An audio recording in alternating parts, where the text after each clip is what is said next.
aujourd'hui c'est un moment crucial aussi dans ce tour du monde et notamment ce début de tour du monde, c'est-à-dire l'élaboration du sac, puisque faut pas se louper, il faut penser à tout entre guillemets, même si comme l'ont dit certains amis, on peut oublier des choses, c'est pas grave, on les achète sur place, ou on peut aussi prendre des choses en trop et puis on pourra s'en débarrasser au fur et à mesure du voyage. Donc là on voit derrière moi la partie habits. On fera aussi une deuxième partie sur la partie médicale, trousse de toilette, etc. Et une partie geek pour tout ce qui est technologie, ordinateur, téléphone, appareil photo, caméra, etc. Donc voilà, je vais détailler un petit peu ce que j'ai pris pour le sac à dos, puisque je pense que comme moi j'ai pu un peu rechercher un peu partout ce qu'il fallait prendre, ça pourra vous servir si vous partez en voyage tout court ou en tour du monde. Allez, on y va. Alors là, on a les caleçons. Donc on est parti sur une semaine de change à peu près. Donc chez les mecs, on est un peu moins accro à l'hygiène, entre guillemets. On va pas se voiler la face. Donc voilà, 5-7 caleçons, ça ira très bien, en sachant qu'on fait souvent a priori, des machines en cours de route, en cours de semaine, quoi, et on fait sécher et c'est reparti 2 jours après. Donc là, on a les caleçons. Là, on a des petits shorts, puisque je rappelle que je vais quand même privilégier les pays chauds. Des petites chemises d'été. Là, on a pris les grosses chaussures de randonnée. Alors, certains voyageurs disent que c'est pas la peine, mais bon, en ayant discuté, et puis même dans le pire des cas, je préfère les prendre et acheter des petites baskets pour le soir dans les pays dédiés. Là, on a des chaussures pour aller dans l'eau, vous savez, quand il y a des récifs, du corail, des choses comme ça, donc pour pas se tuer les pieds. Là, très important, on a les tongs, même si on peut les acheter sur place. Là, on a des chaussettes plutôt courtes et surtout qui laissent bien passer la transpiration. On peut bien respirer, le pied peut respirer. Là, on a les maillots de bain, donc ça, c'est mon choix préféré avec les tongs. Juste au-dessus, on a un pantalon de ville pour sortir, avec la ceinture qui va avec. Bon, là, on a le sac 70 litres, je ne vais pas citer la marque, le magasin de sport le plus connu en France, mais on trouvera tout seul. Là, on a un pantalon type un peu jungle, je dirais. Là, on a un pantalon avec des fermetures éclairs au-dessus du genou. Ça permet d'enlever rapidement cette partie-là, s'il fait trop chaud ou autre. Donc on peut remarquer qu'il n'est pas très beau, mais il sera pratique. Là, on a des serviettes microfibres, donc ça prend pas beaucoup de place, ça sèche vite. Là, on a des t-shirts pareil pour bien respirer, donc type un peu sport. Là, on a des t-shirts plus classiques, genre des débardeurs aussi. Là, on a 3 livres, surtout 2 livres que j'ai lus avant de partir, donc du même auteur qui s'appelle Pourquoi voyager seul, c'est-à-dire toutes les bonnes raisons de voyager seul. Et à côté, Voyage à durée indéterminée, donc toutes les astuces pour pouvoir voyager, comme son nom l'indique, sans avoir vraiment de date de retour. Et en dessous, mon cadeau de départ, merci Estelle, qui est un guide pour chaque pays. Donc on a un gros bloc pour pouvoir partir et avoir toutes les bonnes adresses dans un seul livre au lieu d'en acheter un par pays. Là, on a la petite bandoulière qui se met sous les vêtements pour pouvoir mettre les cartes bleues ou les billets. Là, au-dessus, on a les verrous à code pour ne pas perdre les clés, et notamment un avec un fil pour pouvoir attacher le sac à quelque chose si on part. Parce que c'est pas tout de fermer le sac avec les verrous, mais il faut pouvoir aussi faire le tour du sac avec un petit fil et pouvoir l'attacher quelque part. Au-dessus, on a un micro sac à dos imperméable. Donc vous voyez la taille qu'il a quand il est refermé. Donc ça peut être pas mal de le prendre avec soi. Si vraiment on a besoin de ramener des petits souvenirs ou autres, on peut le déplier. Là, j'ai quand même deux sous-vêtements s'il fait froid, donc pour pouvoir mettre sous un pantalon ou sous un sweat, donc pour avoir un peu plus chaud. Là, on a le sac de couchage, donc c'est pas forcément pour dormir la belle étoile, mais c'est si on est dans un hébergement qui nous paraît un peu limite au niveau de l'hygiène, donc on peut dormir dedans. Là, on a une gourde un petit peu haute technologie, dans le sens où il y a, je pourrais montrer, dedans il y a un filtre. Donc on peut mettre n'importe quelle eau, pas forcément très propre. Vous attendez quelques minutes et après vous pouvez boire directement. La cartouche filtrante enlève 99% des bactéries. J'ai pris un petit sac poubelle refermable pour mettre mon linge sale, pour l'isoler du reste. Là, j'ai un poncho qui vient par-dessus le sac à dos, donc qui me protège moi et mon sac à dos en cas de pluie. Là, j'ai pris, on n'en peut plus de ce doigt là, hop, plus de doigt. J'ai pris 2 chemises, donc si je veux sortir le soir. Là, on a un sweat plutôt léger, à capuche, mais au cas s'il fait un peu froid, en altitude ou dans les bus quand ils mettent la clim à fond. Là, ça a changé ma vie, des bouchons d'oreille, mais progressifs. Alors, je vais quand même les montrer. Hop, voilà. En fait, ça rentre progressivement dans l'oreille, et donc avec un petit cordon pour pas les perdre. Donc voilà, comme ça. Et c'est très agréable, c'est plus agréable que les autres bouchons d'oreille qu'il faut tourner et qui sont pas très pratiques. Là, on a un masque de sommeil, donc pareil, dans les bus ou autres, quand il y a de la lumière et qu'on veut essayer de se reposer un peu. On a le petit coussin gonflable dans l'avion ou dans les bus pour pas avoir un mal de cou de fou.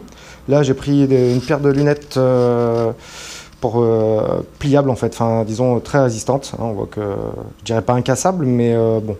Je pense qu'elle devrait pouvoir survivre à pas mal de choses. Juste à côté, on a comme un mini masque de plongée, hop là, au cas où. Donc plutôt pour aller avec les chaussures de tout à l'heure, pour aller dans l'eau, ça prend moins de place qu'un masque, et au moins on peut aller voir les fonds marins sans trop s'alourdir.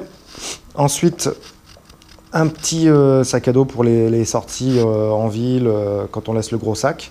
Et ça se met autour du sac à dos. Je ne sais pas si on peut voir. En fait, c'est comme un sac de voyage. Il n'y a pas tout qui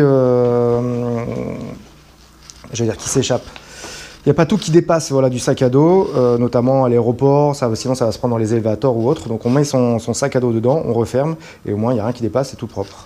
J'ai quasiment fini pour la partie vêtements. Qu'est-ce qu'on a d'autre? On a les sacs de congélation zippés pour pouvoir mettre un peu tout ce qu'on veut dedans pour compartimenter.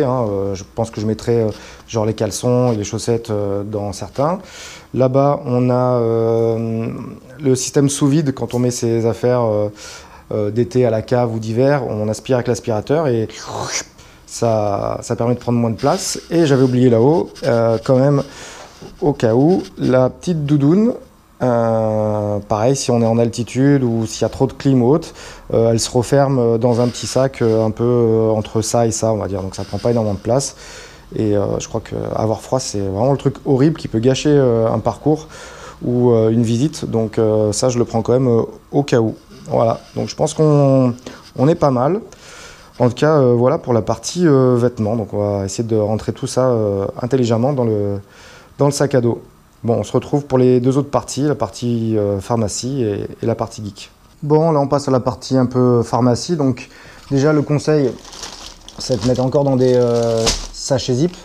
Donc on enlève les cartons. En général, on a le nom du médicament qui est derrière la petite plaquette. Comme ça, on gagne de la place. Bon, il y a un petit peu de tout.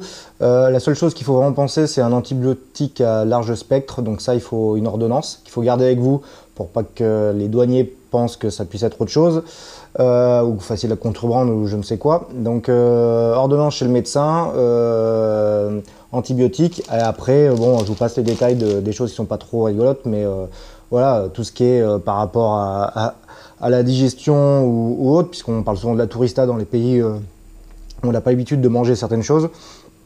Donc tout ce qui peut améliorer votre transit ou le réparer. Qu'est-ce qu'on a d'autre? Bon, bah, tout ce qui est aussi pas paracétamol mais Doliprane. Il faut savoir qu'en général les médicaments vous les trouvez comme partout, il faut juste garder le nom de la molécule en tête, parce qu'il y a le nom commercial et le nom de la molécule. Donc sinon marquez-vous ça quelque part, ou à la limite gardez les boîtes si vous n'êtes pas sûr. Pour éviter de se faire piquer par les moustiques, c'est ici, mais si jamais on se fait piquer, il y a la base de cortisone ici. Je vais passer du coup sur les liquides, bain de bouche, gel antibactérien, locoïde, crème solaire très importante.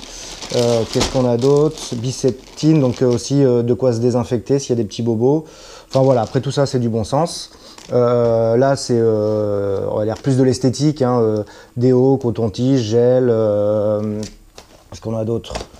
Voilà, rien de bien important. Et moi j'ai trouvé ça aux États-Unis, une tondeuse à piles, voilà, parce que au fin fond du Nicaragua, ça n'a pas été évident forcément de trouver une prise, et quand on commence à être trop en mode Koh-Lanta, ça peut être sympa de pouvoir se donner un petit coup de tondeuse, que ça soit les cheveux, si on la coupe, ou la barbe, ou autre, si vous êtes... si vous voyez ce que je veux dire. Donc voilà pour la partie médicale, avec un petit bonus qui arrive dans 2 secondes. Bon, bah, je pense que, en l'occurrence, c'est clair. J'hésitais à en parler. C'est vrai que sur les autres vidéos de voyage, ils en parlent pas trop. En même temps, on va pas se voiler la face. Si on part plusieurs mois, qu'on est un mec, qu'on part tout seul, en mode célibataire, quoi qu'on laisse et qui qu'on laisse dans le pays de départ, voilà, faut quand même prévoir au cas où il y a des petits dérapages ou des petits moments sympas, hein, à voir selon. Donc, vu que c'est quand même la tendance de faire attention depuis longtemps, donc on va pas passer à côté du débat. Donc voilà, donc autant prévoir, surtout que dans certains pays, on n'est pas sûr soit d'en trouver, soit de la qualité. Donc autant prendre des choses normes françaises, tester et approuver avant de partir, et puis tant qu'à faire, prendre une bonne grosse boîte, même si on n'utilise pas tout, vaut mieux en avoir trop que pas assez. Et on passe à la partie geek, entre guillemets, la partie matos technique. Donc on a 2 téléphones, le Samsung S7 que je me sers habituellement, donc qui est, je le rappelle, à l'épreuve de l'eau, mais qui aura quand même une petite coque pour lui éviter les chutes ou autre, plus un autre truc en plastique qu'on met autour pour vraiment qu'il puisse aller dans l'eau sans avoir de soucis. J'ai un téléphone de secours, un HTC M8, au cas où, une batterie externe, je crois que c'est une 30 000 mAh. Ici on commence la partie un peu vidéo. J'ai une GoPro Hero 3 Black Edition et celle qui est en train de filmer, donc c'est la Hero 5 Black Edition. Là on a un boîtier où on peut rajouter dessus soit ce petit micro Rode pour éviter les sons ambiants quand on fait des interviews ou autres, soit j'ai un petit boîtier ici qui va permettre de récupérer le son en Bluetooth de ce micro externe, qui a aussi une petite coque imperméable si on veut. Là, je pense que c'est ce que je vais me servir le plus souvent. Donc, on a donc le Canon G7X Mark II, qui a priori est très bien pour les photos et assez bien pour les vidéos, sauf malheureusement pas de prise externe pour le micro. C'est le seul petit point négatif, mais qui tient bien dans la main. Surtout, ça me permet de faire l'impasse sur le réflexe avec plusieurs objectifs que j'ai vraiment hésité à prendre, mais finalement qui est trop lourd. Donc on continue, on a la partie light, donc une lumière qu'on met autour de la tête au cas où, si on veut avoir les mains libres, une petite dynamo si on n'a plus de patates, une lampe normale. Là on a donc la perche pour la GoPro, on a un pied si on veut faire du time-lapse, on a une petite poignée qui flotte si jamais vous perdez la GoPro dans l'eau. Bon, là on a toutes les batteries et autres petits accessoires. Là j'ai un harnais poitrine pour la GoPro, j'ai un harnais main aussi quelque part à retrouver. Donc ici on a la partie ordinateur, le MacBook Pro. Donc je suis récemment passé à Mac, moi qui étais PC depuis 10 ans, et bon, c'est vrai que finalement on s'y fait. Et c'est vrai que si on prend un truc qui avance bien, notamment pour le montage vidéo que je continue à faire sur Premiere Pro et non pas Final Cut par habitude, ça tourne très bien. On peut même faire tourner un système Windows au cas où si ça nous manque, via une application qui s'appelle Parallels, qui est payante, qui est dans les 50 ou 100 euros, je me rappelle, 80 euros je crois. Voilà. Et bien sûr, pour pouvoir tout sauvegarder, un disque dur SSD 2 Tera. Donc ce qui est bien, c'est que ça prend pas de place et normalement c'est assez solide. Voilà. Et voilà, une fois fermé, ce que ça donne. Bon, je vous dis pas comme j'ai galéré quand même. Donc on voit qu'il y a le sac de couchage qui est en dessous. J'ai failli me dire, bon allez, on fera 100. Et il est plein à bord. Donc là on a la doudoune. Je l'ai mis sur les épaules, je sais pas combien il pèse, je vous dirai ça dans une autre vidéo, mais c'est quand même assez énorme. Donc voilà, il reste le petit sac à dos à côté, qui est full aussi, plus les chaussures. Et voilà, il me reste quand même 2-3 affaires que j'aurai à la main à côté. C'était pas une masse à faire, je risque peut-être de revoir un peu ça à la baisse. Peut-être le refaire, on va voir. Mais en tout cas, chaud de se dire qu'on va avoir autant de choses réparties dans un si petit espace, mais sur un poids vraiment concentré quoi, pendant autant de mois. À suivre.